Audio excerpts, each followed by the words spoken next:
اور پھر وہ واپس نہیں آئے تھے، حالانکہ جب تک نئے وزیر اعظم کا انتخاب نہیں ہو جانا تھا اس وقت تک وہ وزیر اعظم ہی تھے، لیکن وہ چلے گئے تھے۔ تو یہ آج کا دن اس بار میں امپورٹنٹ ہے، اور اس دن سے لے کے آج تک 4 سال ہو گئے ہیں۔ 4 سالوں میں پاکستان ہر اعتبار سے تنزلی کی طرف ہے، اور اس وقت کہا گیا تھا خارجہ پالیسی کہ جناب خارجہ پالیسی نہیں، تو آج کی خارجہ پالیسی آپ دیکھ لیں کہ آج کی خارجہ پالیسی ہے افغانستان کے ساتھ آپ کے تعلقات خراب، چائنا کے ساتھ تعلقات خراب، یو اے ای کے ساتھ کٹی، انڈیا کے ساتھ جنگ ہو چکی ہے، اور آپ کے سعودی عرب کے ساتھ تعلقات آپ کے خراب، اور صرف آپ ایک ہی آپ کا سیاسی قبلہ ہے اور وہ ہے واشنگٹن، اور آپ پریزیڈنٹ ٹرمپ کو سیلوٹ بھی مارتے ہیں، مالش بھی کرتے ہیں، پالش بھی کرتے ہیں، سب کچھ کرتے ہیں، اور اس کے لیے ہی آپ ان کے ایک سہولت کار کے طور پہ، ایک مہرے کے طور پہ آپ اس خطے میں کام کر رہے ہیں۔ جبکہ دوسری جانب ایران جو ہے اس نے رجیم چینج آپریشن سے انکار کیا، وہاں کی فوج نے انکار کیا، وہاں کی اسٹیبلشمنٹ نے، وہاں کے سپریم لیڈر نے اپنی جان کا نذرانہ پیش کیا، وہاں کی فوجی قیادت نے اپنی جانوں کے نذرانے پیش کیے، لیکن انہوں نے رجیم چینج آپریشن نہیں کیا اور اس کو کامیاب نہیں ہونے دیا۔ اب آتے ہیں اسی سلسلے میں، کیونکہ آج بھی اس وقت بھی جب ہم بات کر رہے ہیں تو ہو کیا رہا ہے، 4 سال گزرنے کے بعد بھی یہ ہو رہا ہے کہ آج بھی غداری کے سرٹیفکیٹ بانٹے جا رہے ہیں، اور جو بھی ان کے ساتھ اختلاف کرتا ہے اور ان کے موقف کو درست نہیں مانتا بلکہ ان کے غلط موقف کی نشاندہی کرتا ہے، اس کو یہ کہتے ہیں یہ غدار ہے۔ اور یہاں تک کہ شہید اشرف شریف کا قتل بھی کر دیا گیا، عمران ریاض کو اٹھا بھی لیا گیا، اور بے شمار جہاں جو ہیں صحافی جو ہیں ان کو آف ایئر کر دیا گیا۔ یہ سب کچھ کیا گیا ہے، اور یہ کہتے ہیں کہ بس آپ ہماری ہاں میں ہاں ملاتے رہیں اور اس جعلی نظام کو، جعلی حکمرانوں کو تسلیم کر لیں، بات ختم ہے۔ تو صورتحال یہ ہے کہ یہ اس لیے کہ آج بھی صورتحال وہیں کی وہیں ہے، جنگ بندی ہوئی ہے، اور جنگ بندی کا معاملہ سب سے پہلے تو عمران خان صاحب کے حوالے سے بات کرتے ہیں جی۔ آج عمران خان صاحب اس وقت 4 سال گزرنے کے بعد ان کو مسلسل جیل میں رکھا ہوا ہے، قید تنہائی میں رکھا ہوا ہے، غیر انسانی سلوک کیا جا رہا ہے۔ کل سلمان صفدر صاحب کی ملاقات ہوئی، اور یہ سلمان صفدر صاحب کی ملاقات یہ دوسری ملاقات ہے، اور انہوں نے باہر آ کر جو گفتگو کی، انہوں نے بتایا، گفتگو نہیں کی، ایک ٹویٹ کیا، اور انہوں نے کہا کہ 60 منٹ ان کی ملاقات ہوئی ہے، لیکن ان 60 منٹ کی ملاقات میں بشرا بی بی کو نہیں بلایا گیا اس میٹنگ میں، کیونکہ یہ اسلام آباد ہائی کورٹ کے حکم پر ہو رہی تھی۔ سلمان صفدر صاحب بشرا بی بی اور عمران خان کے وکیل تھے، انسٹرکشنز لینا تھیں، ہدایات لینا تھیں، اور ہدایات کے لیے سلمان صفدر صاحب گئے تھے۔ 60 منٹ کی ملاقات ہوئی، بشرا بی بی کو نہیں ملایا گیا۔ عمران خان صاحب کا حوصلہ بلند تھا، اور فٹ اور ان کے حوصلے بھی بلند تھے، اور جسمانی طور پر بھی وہ نظر آ رہے تھے، پر اعتماد تھے، یہ سلمان صاحب نے بتایا۔ لیکن ان کی آنکھ کی بیماری کا مسئلہ بدستور خراب ہے، تھوڑی سی بہتری ہے، لیکن آنکھوں کی بینائی ابھی تک واپس نہیں آئی۔ اور دوسرا یہ کہ ان کا جو ہے وہ کتابیں ان کو بند کر دی گئی ہیں، کتابیں نہیں دی جا رہی، ٹی وی نہیں دیا جا رہا، فیملی سے ملاقاتیں نہیں ہیں، اور پارٹی کے لوگوں سے ملاقاتیں نہیں ہیں، دوستوں سے ملاقاتیں نہیں ہیں، اور 24 گھنٹے میں صرف 1 گھنٹے کے لیے جو ہے وہ ان کی قیدیت، ان کو سیل سے نکالا جاتا ہے، بشرا بی بی کو بھی اور عمران خان صاحب کو صرف 1 گھنٹے کے لیے 24 گھنٹوں میں سے، یعنی کہ 23 گھنٹے ان کو قید تنہائی میں بند رکھا جاتا ہے اس کال کوٹھڑی میں۔ اور اس کے ساتھ ساتھ انہوں نے یہ بھی کہا کہ مجھے ابھی تک میڈیکل رپورٹس میرے ساتھ شیئر نہیں کی گئی، اور پھر یہ کہ انہوں نے یہ کہا ہے، پیغام بھیجا ہے کہ جو میرے ذاتی معالج ہیں ڈاکٹر عاصم اور ڈاکٹر فیصل سلطان کو بھیجا جائے، اور وہ مجھے آ کر چیک کریں، کیونکہ میں ان سے اپنا چیک اپ کروانا چاہتا ہوں۔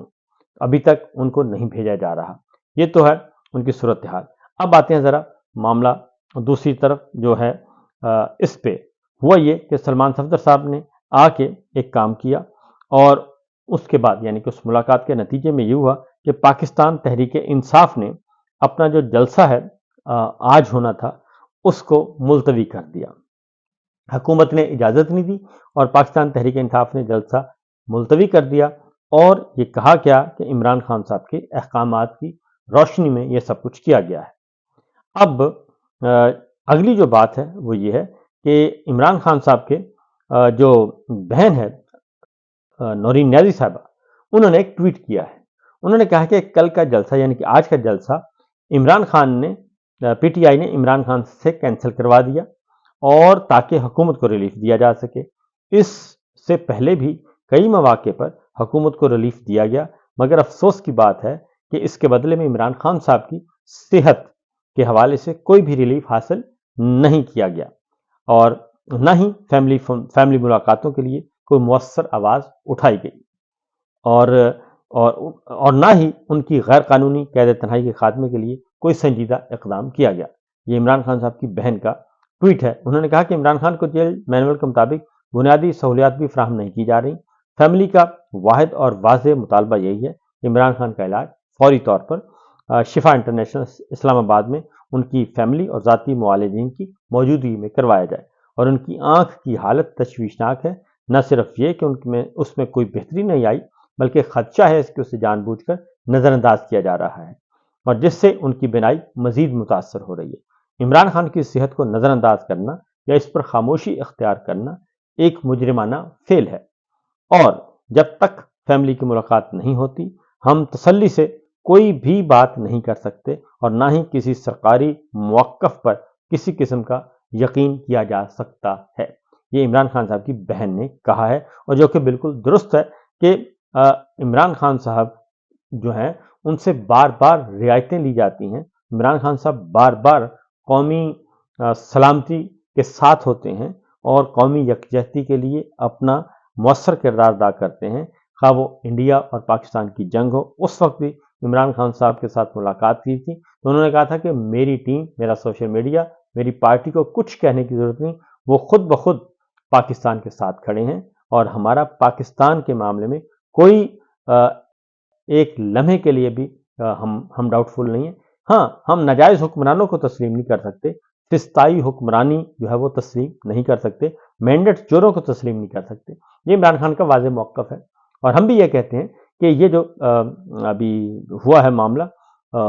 اسرائیل ایران امریکہ جنگ، اور اس میں اگر شہباز شریف صاحب نے ایک چول ماری ہے تو اس چول کو کیسے پوائنٹ آؤٹ نہ کیا جائے. اس چول کو پوری دنیا دیکھ رہی ہے اور جگ ہنسائی کا سبب بنی ہے کہ ایک آپ کے پاس ٹویٹ آتا ہے، آپ کے پاس ٹیکسٹ آتا ہے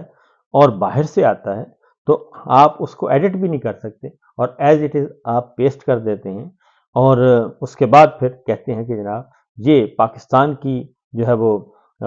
اس کو کریڈٹ کم کیا جا رہا ہے. نہیں، پاکستان کا کریڈٹ کم نہیں ہوا، آپ کی جہالت جو ہے اس کی وجہ سے پاکستان رسوا ہو رہا ہے اور ہماری جو فوجی قیادت ہے اس کو بھی سوچنا چاہیے کہ کیسے اردلی سرکار جو ہے آپ نے رکھی ہوئی ہے کہ وہ آپ ہی کو رسوا کر رہی ہے. بہرحال عمران خان صاحب کے حوالے سے بھی اس میں جو پاکستان تحریک انصاف کی طرف سے بھی یہ کہا گیا ہے کہ عمران خان کو ایک خطرناک ماحول میں اور ایک انتقامی ماحول میں رکھا ہوا ہے اور کسی قسم کا کوئی سیاسی ریلیف عمران خان صاحب سے حاصل کر لیا جاتا ہے لیکن ان کو دیا نہیں جاتا، جواباً ان کو کچھ نہیں دیا جا رہا. تو بہرحال یہ تو عمران خان صاحب کے حوالے سے حکومت کی ایک طے شدہ پالیسی ہے اور بالکل درست ہے کہ جب تک یہ بات بالکل درست ہے کہ جب تک فیلڈ مارشل یا عاصم منیر صاحب جو ہیں وہ اور یہ خاص طور پہ نون لیگ کا ٹولہ موجود ہے وہ تب تک کوئی ان کو ریلیف نہیں دینے کے موڈ میں. یہ تو بہرحال اگلی بات ہے جی کہ اسی طرح سے عمران خان صاحب نے کل ایک اپنی طرف سے بہت اچھا، جب سلمان صفدر صاحب نے ان کو بتایا صورتحال کا تو انہوں نے کہہ دیا کہ ٹھیک ہے آپ جلسہ منسوخ کر دیں اور حکومت کو اور پاکستان کو اس حوالے سے کوئی، کیونکہ آج اور کل جو ہے وہ ڈائلاگ شروع ہونے ہیں لیکن وہ جو جنگ بندی ہوئی تھی اس بارے میں آپ کو بتا دوں کہ اسرائیل نے بھی جنگ بندی سے انکار کر دیا ہے اور وہ بھی جنگ بندی نہیں کر رہا. لبنان پہ مسلسل حملے ہو رہے ہیں، تقریباً 300 جو ہے شہری شہید ہو چکے ہیں اسرائیلی حملوں میں. دوسری جانب ایران نے واضح طور پر تنبیہ کی ہے اور انہوں نے کہا ہے کہ 10 نکات جو تھے ان 10 نکات میں جو سب سے امپورٹنٹ بات انہوں نے کہی کہ ان کے سپیکر کی طرف سے آ چکی ہے بات اور سپیکر جو ہیں وہ اس مذاکرات کا حصہ بھی ہیں اور سارے معاملے میں. تو انہوں نے واضح کر دیا ہے کہ جناب 10 نکات میں سے 3 نکات پہ جو ہے اس کی شروع ہو چکی ہے خلاف ورزی اور ان خلاف ورزی کے بعد تو 3 خلاف ورزیاں کون کون سی ہیں انہوں نے یہ بھی بتا دیا، اور انہوں نے خاص طور پہ کہا ہے کہ 3 پوائنٹس ایسے ہیں جن کی وجہ سے یہ معاملات جو ہیں وہ کھٹائی میں پڑ سکتے ہیں، اور یہ جو جنگ بندی ہے یہ ایک مضحکہ خیز ہے، بے معنی ہو کر رہ گئی ہے۔ اس لیے ان 3 پابندیوں کا اگر جائزہ لیں تو اس میں نمبر 1 یہ ہے کہ لبنان، بنیادی بات تھی کہ لبنان پہ آپ کا جو حملے ہیں وہ بھی شامل تھے، کہ لبنان کی جو جنگ بندی ہے وہ بھی شامل تھی اس میں، لیکن جنگ بندی تو دور کی بات ہے، وہاں پہ حملے شروع ہو گئے ہیں، اور جب حملے شروع ہوئے تو ظاہر ہے اس کے بعد اسرائیل نے ایران نے بھی جو ہے وہ 3-4 جگہوں پہ حملے کیے ہیں، اور مزید یہ کہ یہ جنگ بندی خطرے میں پڑ سکتی ہے، بلکہ پڑی ہوئی ہے، اور یہ واضح طور پر تنبیہ کر دی گئی ہے۔ تو دیکھتے ہیں دوسرا یہ کہ آبنۂ ہرمز جو ہے وہ بند کر دی ہے دوبارہ ایران نے، اور یہ کہہ کر کہ جب تک معاملہ جو ہے وہ نہیں کھلتی، جب تک لبنان میں بھی جنگ بندی نہیں ہوتی اور اسرائیل حملے بند نہیں کرتا، تب تک یہ جنگ بندی بھی بے معنی ہے۔ اور اسرائیل کے ہی غزہ پہ ڈرون حملے میں الجزیرہ کے ایک اور صحافی جو ہیں وہ بھی شہید ہو گئے ہیں، اور اس طریقے سے یہ جو جنگ بندی کا معاملہ ہے بدستور خطرے میں ہے، اور وائٹ ہاؤس کی طرف سے بھی کہہ دیا گیا ہے، اور نائب صدر جے ڈی وینس نے بھی کہہ دیا ہے کہ وہ 10 نکات جو تھے اس کا ابھی تک وہ تو ایک سائڈ پہ رکھ دیے گئے ہیں، اب ہم نئی تجاویز پہ بات کر رہے ہیں، اور اس طریقے سے ابھی انہوں نے جو ہے وہ ابھی سیاہی بھی خشک نہیں ہوئی تھی، اور ابھی ہمارے حکمران جشن ہی منا رہے تھے کہ اس میں یہ معاملات آ گئے ہیں اور چیزیں دوبارہ سے خطرے میں ہیں، جنگ بندی خطرے میں ہے، جو کہ ایک افسوسناک بات ہے، اس میں کوئی خوشی والی بات نہیں ہے۔ جے ڈی وینس نے کہا کہ ایران کی پہلی 10 نکاتی تجاویز مسترد کرتے ہیں، اور نئی تجاویز پر ایران پاکستان سے بات چیت ہو رہی ہے، جبکہ دوسری جانب جے ڈی وینس نے یہ بھی کہا اور وائٹ ہاؤس نے بھی کہا کہ جنگ بندی کے سلسلے میں جو ایک امپورٹنٹ کردار ہے چینی صدر کا، ان کے کردار کی تعریف کی اور ان کو خراج تحسین پیش کیا گیا وائٹ ہاؤس کی طرف سے، اور اس کے ساتھ ساتھ اسرائیل میں بھی نیتن یاہو اور وہاں کی اپوزیشن جو ہے وہ آمنے سامنے ہے، اور وہاں بھی سبکی کا سامنا کرنا پڑ رہا ہے، اور وہاں پہ بھی اختلافات ہیں، اسرائیل میں بھی اختلافات ہیں، امریکہ میں بھی اختلافات ہیں، اور ایران جو ہے اس کو ان اختلافات کا فائدہ پہنچ رہا ہے، اور اس نے بھی جنگ بندی کے معاملے میں دوبارہ سے اپنے پوائنٹ رکھے ہیں، اور ان پہ بات چیت چل رہی ہے جی۔ تو فی الوقت اتنا ہی، انشاءاللہ باقی خبریں اگلے ولاگ میں۔ اجازت دیجیے، اللہ حافظ۔